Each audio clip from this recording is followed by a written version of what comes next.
Hey everyone, this is Megan Hillier from Know Your Ancestors, and you're listening to the Know Your Ancestors podcast. Many of us have an innate desire to understand our roots, to know where we come from, and to understand the lives of our ancestors.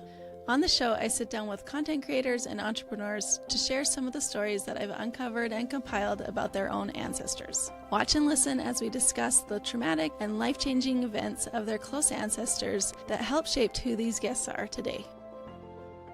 Welcome to the podcast today. I am sitting here with Christopher Ward of Model Strangers, and I am so excited to talk to him. I've been looking forward to this interview to be able to talk to him and share what I've found with him.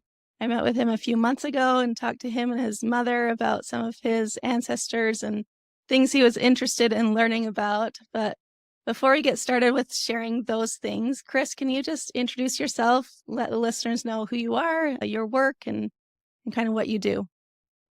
Yeah, no problem. Thanks very much for inviting me to take part. It's been very exciting to speak with you.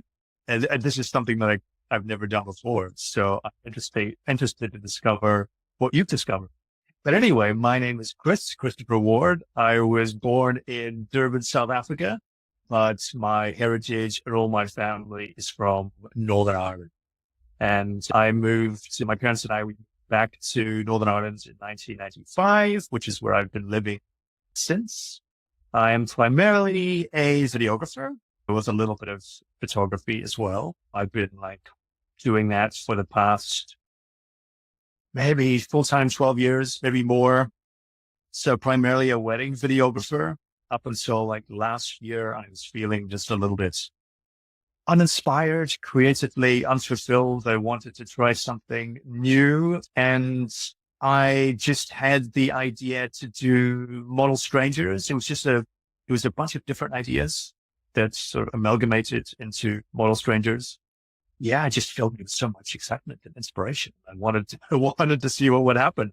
So the idea basically of Model Strangers is I go out onto the streets and I find somebody that looks kind of interesting or speaks to me in some way, and I will approach them. I will introduce myself. I'll pay them a compliment, and I will explain the concept to them, find out who they are, find out their backgrounds, anything interesting that they have to tell me, and then take their picture. So yeah, it's a little bit of photography as well. And so I take a portrait of them. And my first post was in July of 2023, and I have grown on Instagram to 1 million followers in that time.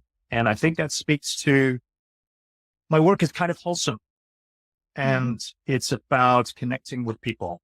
And I think the reason why it's resonated with so many people is because we feel kind of disconnected. I think we live in very atomized societies. We're all disconnected from each other. We're always on our phones. That human connection, I think, is really missing in our lives today. So I think that's why people have responded to it so positively.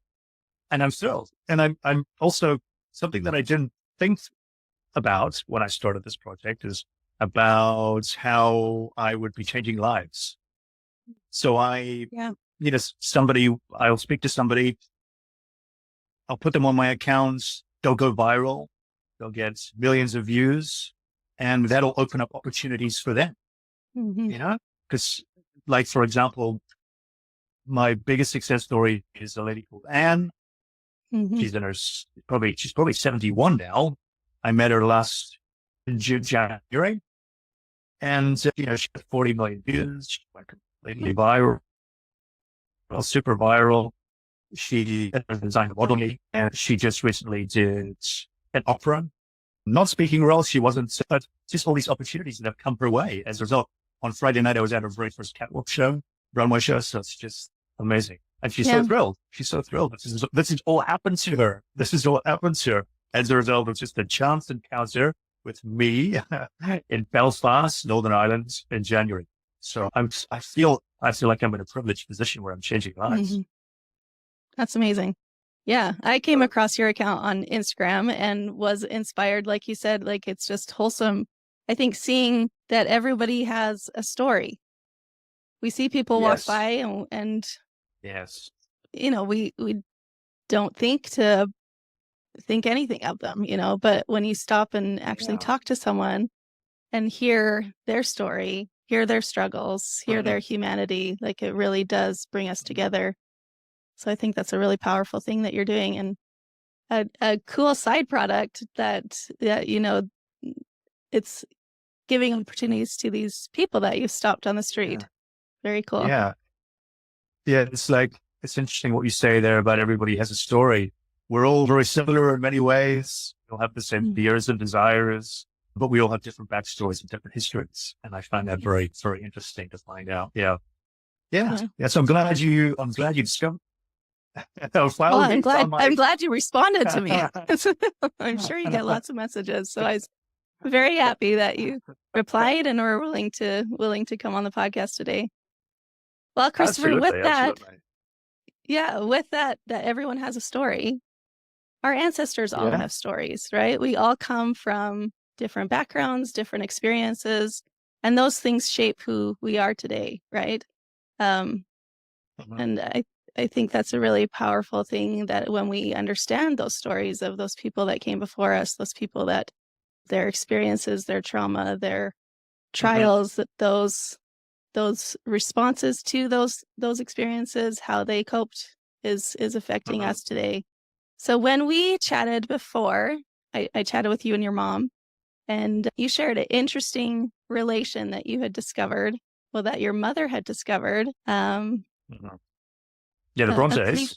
Yes, so the Brontës. So I'm just going to start sharing my screen, and then we'll start talking about them. All right. Can you see that there? I can, Megan. Yes, I can. Yeah. Awesome. Okay. So your mother had discovered that you're related to the famous Brontë family, the, Charlotte Brontë, Anne Brontë, them. So your 6 great-grandparents were Hugh Brontë and Alice McClory. And their oldest son was Patrick Brontë, who was the father of Charlotte, Emily, and Anne Brontë, right? The famous authors of Jane Eyre, Wuthering Heights, and poetry, etc. Then you descend from their son, William, so the brother of Patrick. So here you can see, so we've got Hugh and Alice here, and then here you descend from William. Then Patrick was the father of the famous Brontë sisters there. So you're like directly related to that Brontë family. Directly related. Directly related. Well, I mean, your 5th great-grandfather, William, was Patrick Bronté's brother. So my 5th great-grandfather, my 5th great-grandfather. It was Patrick's brother. So your 6th you share 6 great-grandparents. Wow. Yeah. That's amazing.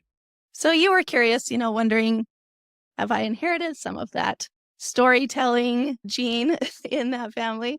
But I wasn't able to find much about William or his son William, but there is this Brontë tour that you can go on near Rathfriland in County Armagh, where Rathfriland, yeah.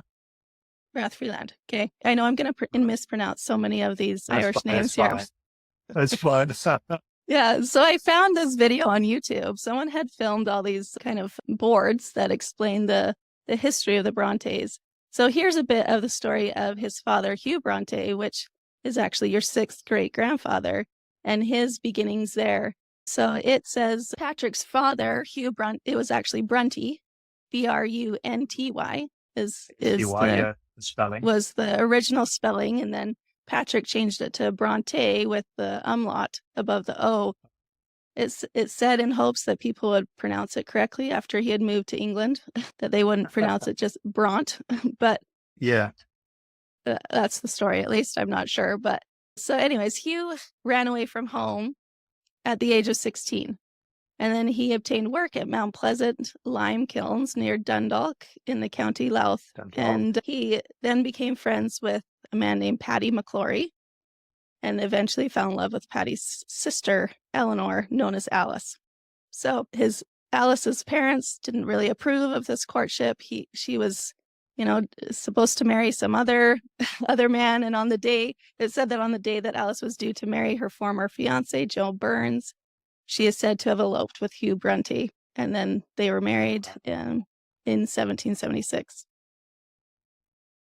So this part I thought was interesting. So after they married, they had a son, Patrick. He was the oldest, and then after a few years, they moved to this. They built a 2-story house on Alice's parents' land, the McClorys. And I thought this was interesting. It says, in the evenings, Alice would take up her knitting. The children would huddle around the fire and listen to their father's stories of legends and folklore.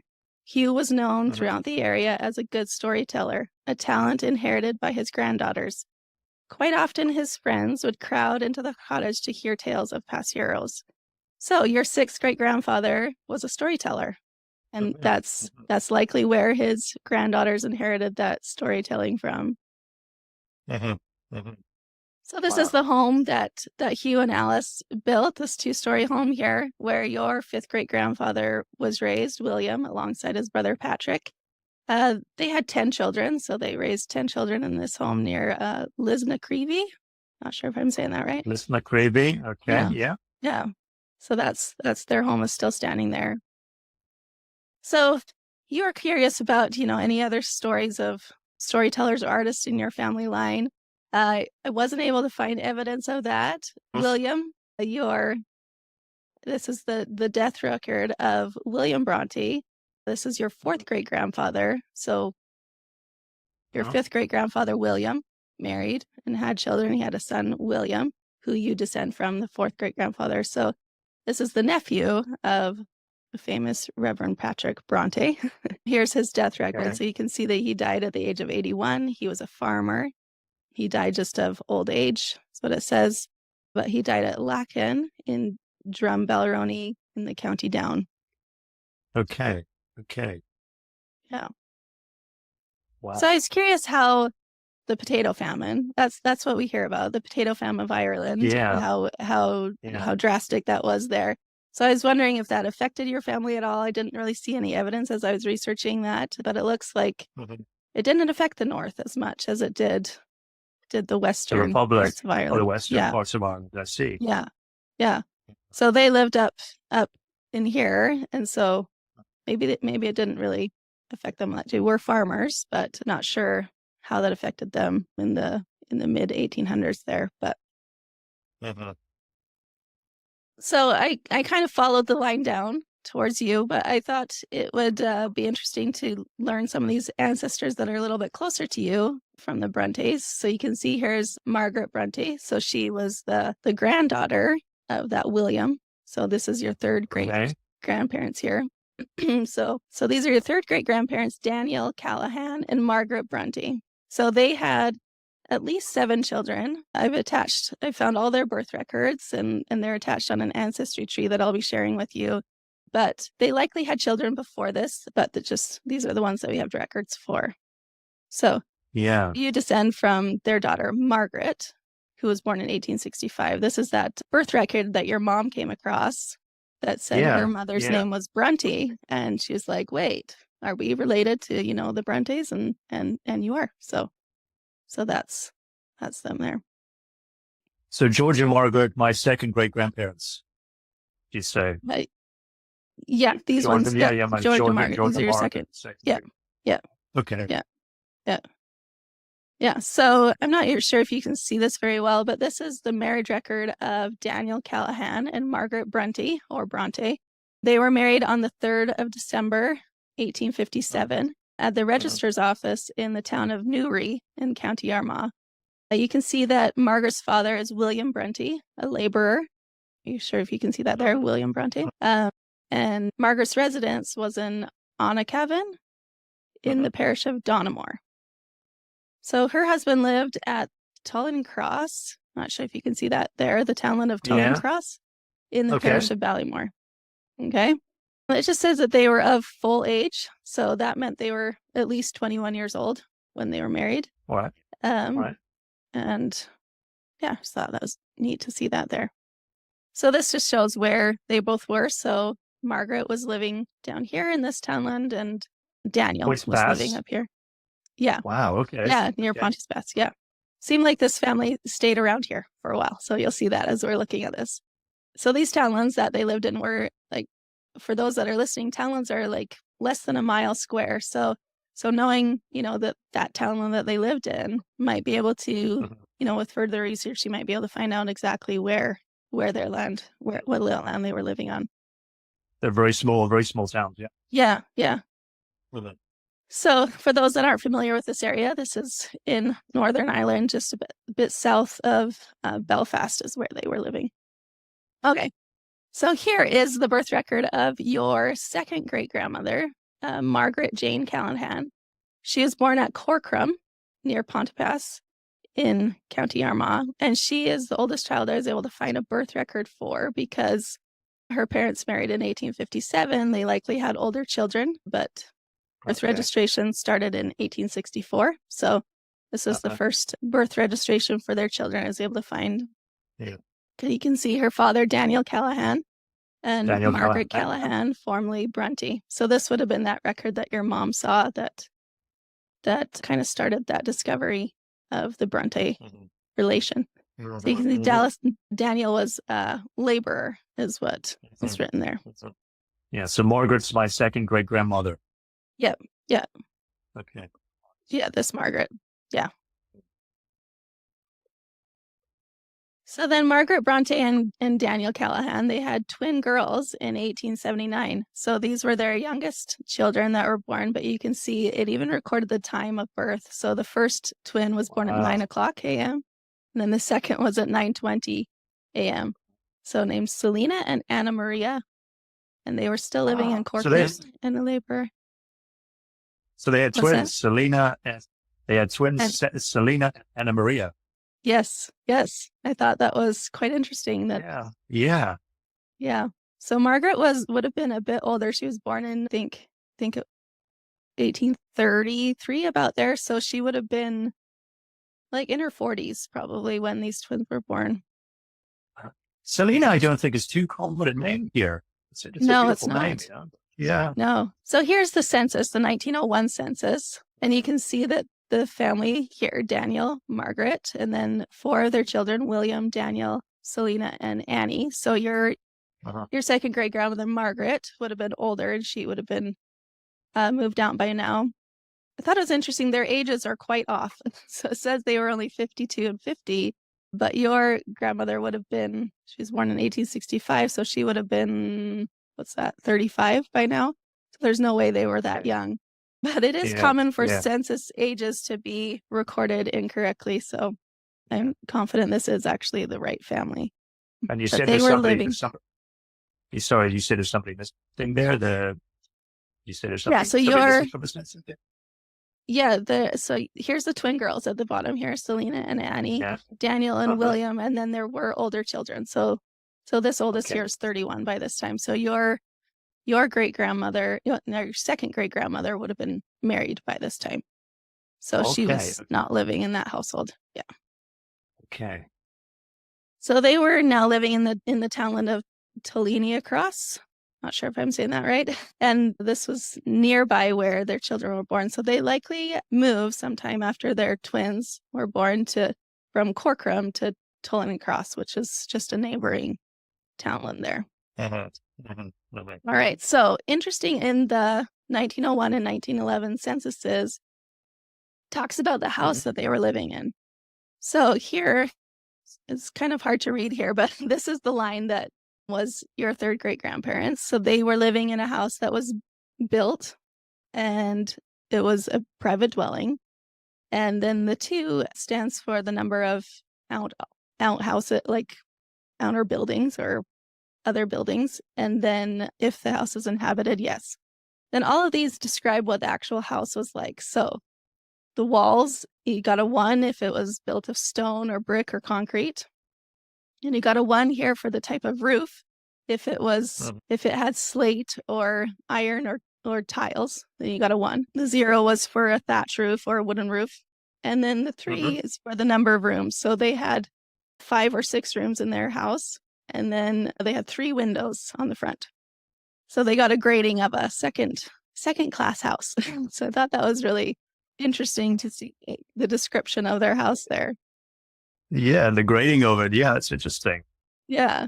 And then further there, it lists Daniel Callahan there. They had 5 5 rooms in their house and 6 were occupying it.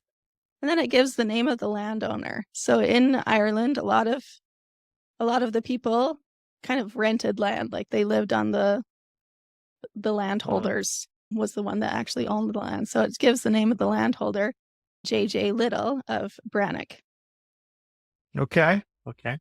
So with that can be helpful with further research to find, land records. And now we know who actually owned the land to figure out, where exactly that was or transfer of land and all of that. So then by 1911, you can see Margaret Callahan, née Brontë, is the head of the family now, and because she is now a widow. So she was 78, and her occupation was listed as housekeeper. And she has William, who's 39, Daniel, who's 45, and Selena, who's 32, and they're all still single, and they're living with her. And then just looking at that same description of their property, it says that the landowner was John J. Little. So now we have his first name as John. It's the landholder of their property there. So they were still living in the same place as 10 years prior. Okay. And Anna Maria, she wasn't blue. Yeah, so she might have been married by then. The other twin, she might have.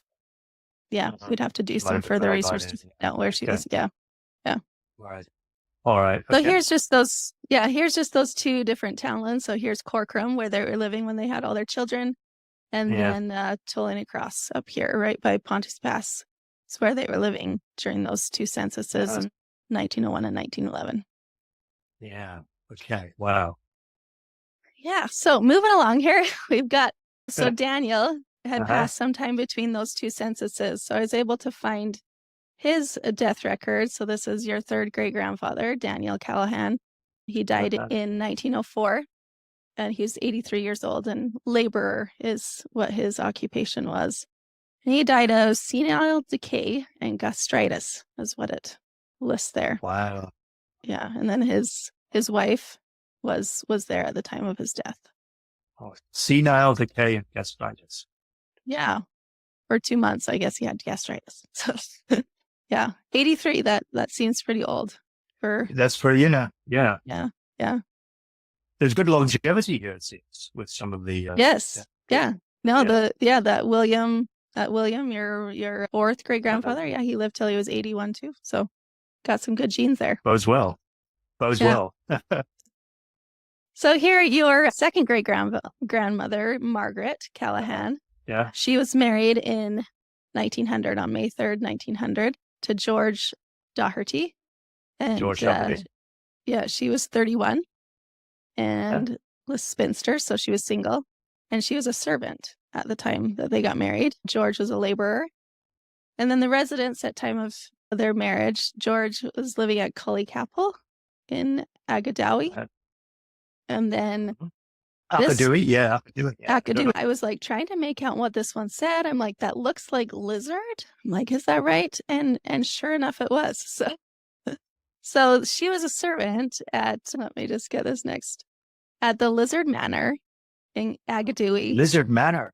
Yes. Wow. So so Lizard Manor, I guess the land there was purchased by the ironmongers, like the Union of Ironmongers, in the 1600s. And then this Lizard Manor was built in 1861 on that original estate owned by that company of ironmongers. So it's called Lizard Manor, I'm guessing, because the crest of arms for the ironmongers is this crest with 2 salamanders on it. And supposedly the salamanders are on there because they are able to survive fire. And so as the ironmongers crest, they're on that crest there. So I thought that was really interesting that this is still standing. So after 1889, she was a servant here. Yeah. She was a servant there. Yeah. Yeah. So in 1891, the Strong family purchased Lizard Manor. And so they would have been living there at the time that Margaret was a servant. So it's a first-class dwelling that consisted of 22 rooms and possessed a large number of outbuildings, including 2 stables and 2 coach houses, 5 cow houses, a boiling house, and a barn. So at the time of your 2nd great-grandmother's marriage, she was living here as a servant.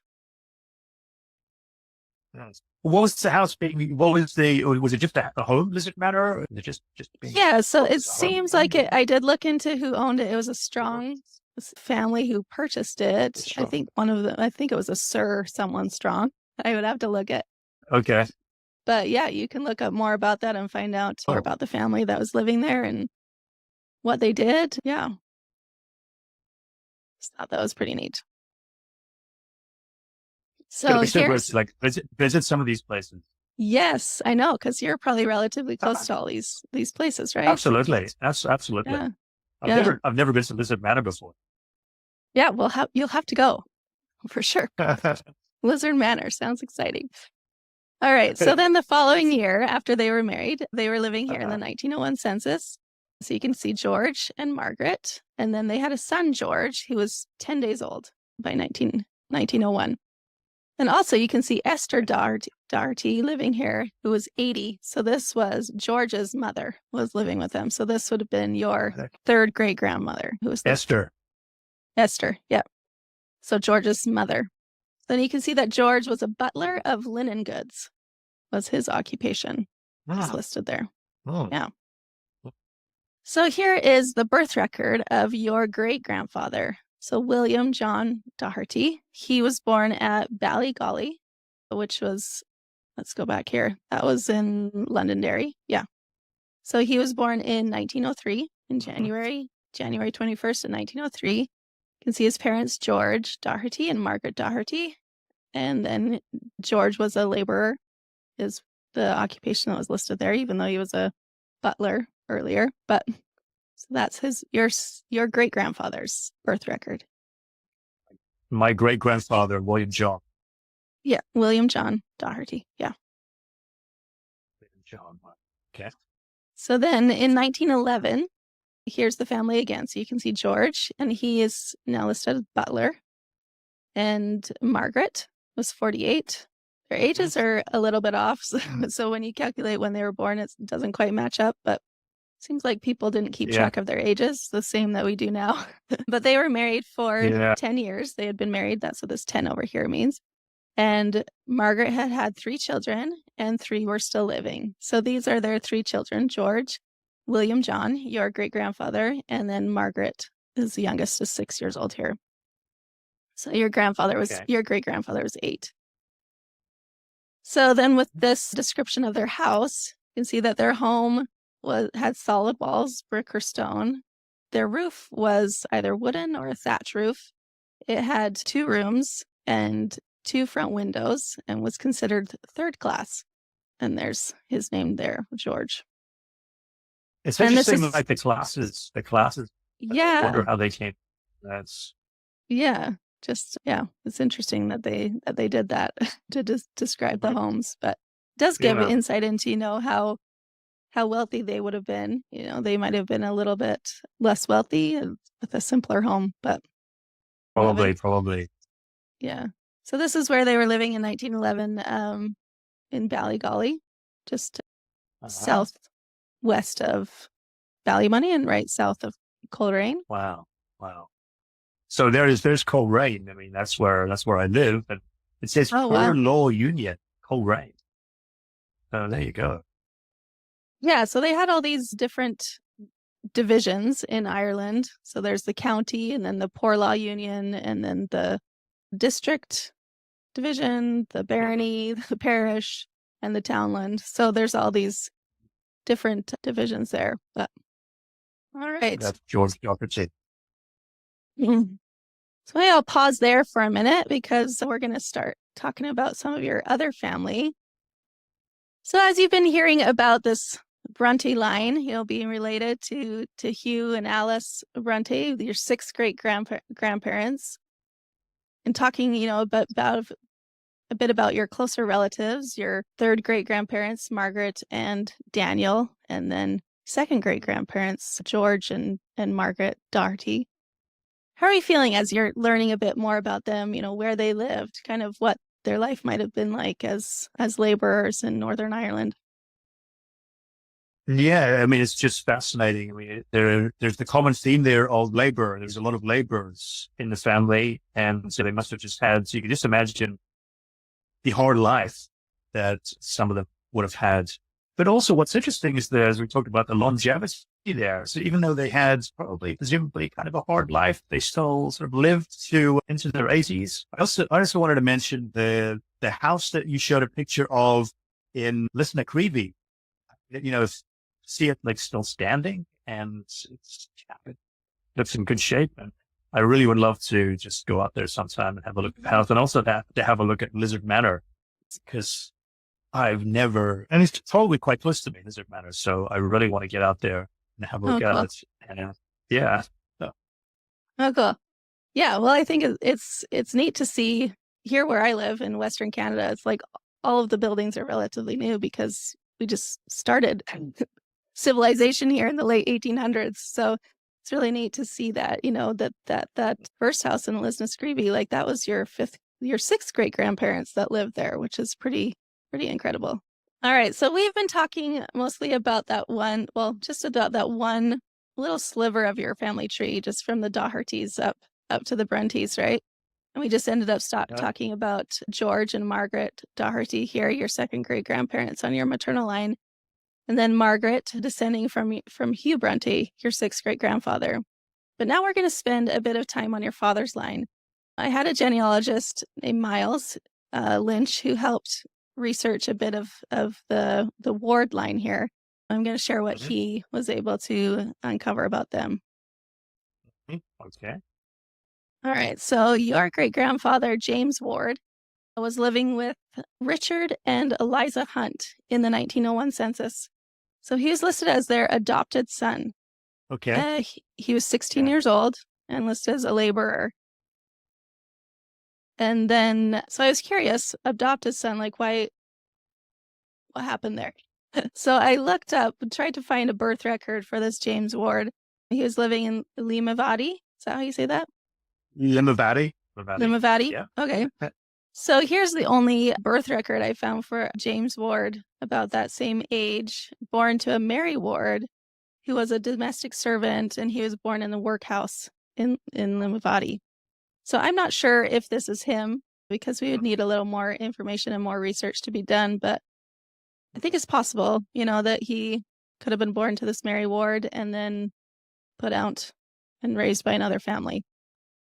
And who is James Ward, did you say, in relation to? So this is your great grandfather, right? This my James great Ward right grandfather, here. James Ward. Okay. Yeah. All right. Yeah.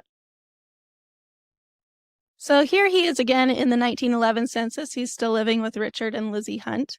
You can see James Ward here. He was now a painter. So he was 26 years old and a painter living in Limavady. Limavady. Oh, right. That's just about 30 minutes from me. Cool. Yeah. So there is the workhouse, if that is his mother, which I'm not sure, but the workhouse is still there. I was looking at that, but I wasn't sure if that's her, so I didn't want to spend too much time on that. But so then James, so your great grandfather, James Ward, he married Mary Butcher in 1914. And he is still listed as a painter here, living in Limavady. And he does list his father as James Ward, a laborer. So that makes me think, okay, we got to do more research to find out if he did know his father was James Ward, if there's another James, got to do some more research to find out who his parents were. But I thought it was interesting that he was living with another family as a teenager, at least. So then so James and Mary had a son 6 months later after they were married in December of 1914, who they named James also. And so here's your great-grandfather, James Ward, and then Mary Ward, and then James Ward is listed as being a house painter. So that was his occupation in 1914. So because he was listed as a painter before, it's likely he was a house painter. So probably not, an artistic painter, but painted houses. It's likely painted houses. Yeah. So then your grandfather, Robert Ward, was born in 1919, the 23rd of November. And here's James Ward and Mary Ward. And then James was listed as being a rural postman. So no longer a painter. Now he's a postman. A postman. Yeah. And that's Robert Ward's, my grandfather. Yeah. Yeah. So they lived in Audimoyle in Ballerina, Derry. This is where they Oh, lived okay. when your grandfather was born in 1919. Okay. Yeah. Right. Interesting. So that's where they lived. Yeah. Yeah. So then here we have the death record of Mary Ward. So this is your great grandmother. She died on the 3rd of December, 1919. So this was just 10 days after your grandfather was born. Wow. Yeah. So she died of septicemia. So an infection likely after childbirth is what she passed away from, which is quite heartbreaking. So now, so now James has a son, James, who's 5, and this 10-day-old baby. And so it's interesting she's referred to there as a postman's wife. Yes. Yeah. That was, I guess, considered her occupation. I guess at the time of her death. Yeah. Interesting. Yeah. So she was only 30 years old. And then when we talked with your mother, she said that the story was that after she died, James, your great grandfather, took his son James, who would have been about 5 years old, to Scotland. So I did try to find records of them in Scotland, but there were too many possible James Wards with even a son that was about that age. So I'm not sure where they would have ended up in Scotland, but maybe family stories can kind of fill you in on that. But yeah. So I know that you were interested in seeing if there were any storytellers or poets or artists or writers in your family tree. So though the records don't really tell the full story, just because their occupation was listed as laborer doesn't mean that they weren't a storyteller, right? Yeah. But as far as the evidence goes, you can't see much of that aside from the Brontes. But Miles, the genealogist who helped research your line, he reported that, I'm just going to read what he said the surname Ward in Ireland is an anglicization of the Irish name Mac and Bard, which means son of the bard or poet or storyteller. So it appears that you do have some storytelling roots on both your maternal and paternal lines of your family tree. So it's the son of the bard. That's just so yes. Mac and Bard is Ward. I guess so. Yeah, I guess that. Yeah. Anyways. Yeah. Like having the Brontes there is just amazing. Just as a young person, when I was a teenager, I was always writing. That's what I wanted to be. This is before like the Brontes, we knew about that. That's what I wanted to be. I wanted to be a writer. And I was always like starting novels and writing a lot. I sort of like put that on the back burner now because life goes on the way and you pursue other things.